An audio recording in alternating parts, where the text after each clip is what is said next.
సుసంపన్నంగా విరాజిల్లవలసిన మన దేశం బ్రిటిష్ వారి కబంధహస్తాల్లో నలిగిపోతున్న రోజులవి.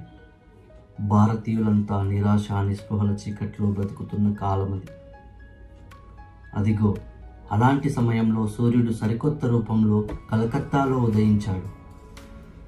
భయమంటే తెలియని కళ్ళు, తేజస్సుతో నిండిపోయిన ముఖం, గంభీరమైన గొంతు, బలిష్టమైన శరీరం.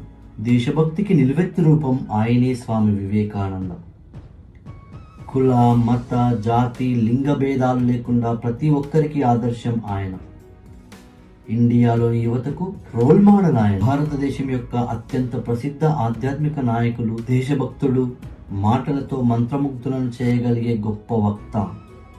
బ్రతికింది కేవలం 39 సంవత్సరాలే, కానీ మరొక 1000 సంవత్సరాలు గడిచినా కూడా చెరిగిపోని ముద్ర వేశారు.